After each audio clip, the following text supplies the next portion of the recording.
ആശാനെ, നമ്മൾ health insurance എടുക്കണോ വേണ്ടയോ? എന്താ ആശാന്റെ അഭിപ്രായം? ഹെൽത്ത് ഇൻഷുറൻസ് അല്ലേ, എൻ്റെ ഒരു പേഴ്സണൽ എക്സ്പീരിയൻസ് ഞാൻ പറയാം. 2018 ഞാൻ ആദ്യമായിട്ട് ഹെൽത്ത് ഇൻഷുറൻസ് എടുക്കുന്നത്.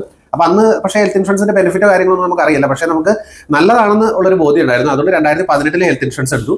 പക്ഷെ അതിനുശേഷം നോക്കുകയാണെന്നുണ്ടെങ്കിൽ 18 എനിക്ക് ക്ലെയിം ഒന്നും വന്നില്ല, 19 വന്നില്ല, 20 വന്നില്ല. അപ്പോൾ ഇങ്ങനെ എല്ലാ വർഷവും നമ്മൾ പ്രീമിയം അടച്ചു പോകുന്നു. പക്ഷേ വേറെ ക്ലെയിമിന് ഒരു കാര്യങ്ങളൊന്നും ഇല്ല, അതിന് ബെനിഫിറ്റ് ഒന്നും ഇല്ലാത്തതുകൊണ്ട് തന്നെ ഞാൻ ആദ്യം 10 ലക്ഷമായിരുന്നു നമുക്ക് ഇൻഷുറൻസിന്റെ സം ഇഷ്യൂർഡ് ഉണ്ടായിരുന്നത്. അത് നേരെ 7 ലക്ഷം ആക്കി, അതിനുശേഷം 5 ലക്ഷം ആക്കി, അതിനുശേഷം 3 ലക്ഷം ആക്കി. കാരണം പ്രീമിയം കൂടുതലാണല്ലോ. 10 ലക്ഷത്തിന് പറയുമ്പോൾ അറൗണ്ട് ഒരു 10,000 ഒക്കെ വരും. 3 ലക്ഷത്തിനൊക്കെ ആകുമ്പോൾ അറൗണ്ട് ഒരു 5,000 ഒക്കെ വരുള്ളൂ. അതിനുശേഷം 2023 എനിക്കൊരു മേജർ ക്ലെയിം വരുന്നത്. എനിക്കൊരു ഡെങ്കു ഫീവർ ആയിട്ട് അത്യാവശ്യം നല്ല ക്രിട്ടിക്കലായിട്ട് ഞാൻ ഹോസ്പിറ്റലിൽ അഡ്മിറ്റ് ആയി. ആ ഒരു സമയത്താണ് ശരിക്കും ഇതിന്റെ ഒരു ബെനിഫിറ്റ് നമുക്ക് മനസ്സിലായത്.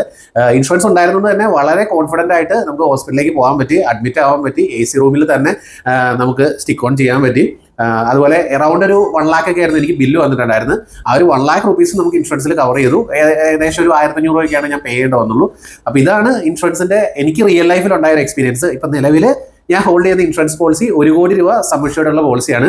അപ്പോൾ നിങ്ങൾ ഹെൽത്ത് ഇൻഷുറൻസിന്റെ ഒരു ഇമ്പോർട്ടൻസ് മനസ്സിലാക്കാൻ വേണ്ടിയിട്ടാണ് ഞാൻ ഇത്രയും പറഞ്ഞത്. ഇപ്പോൾ റീസെന്റ് ഗവൺമെന്റ് അതിനെ സപ്പോർട്ട് ചെയ്യാൻ വേണ്ടിയിട്ട് 18% GST ഉണ്ടായിരുന്നതും ഹെൽത്ത് ഇൻഷുറൻസിൽ ഒഴിവാക്കിയിട്ടുണ്ട്. പിന്നെ ഞങ്ങളിപ്പോൾ ഹെൽത്ത് ഇൻഷുറൻസ് ബിസിനസ്സും ചെയ്യുന്നുണ്ട്. അപ്പോൾ നിങ്ങൾക്ക് ഇൻഷുറൻസ് പോളിസി വേണമെന്നുണ്ടെങ്കിൽ നമ്മളെ കോൺടാക്ട് ചെയ്യേണ്ട നമ്പർ താഴെ കൊടുത്തിട്ടുണ്ട്. അപ്പോൾ ഇതാണ് ഹെൽത്ത് ഇൻഷുറൻസിന്റെ അഡ്വാൻറ്റേജ്. ഇനിയിപ്പോൾ നിങ്ങൾക്ക് തീരുമാനിക്കാം ഹെൽത്ത് ഇൻഷുറൻസ് വേണോ വേണ്ടയോ എന്നുള്ളത്.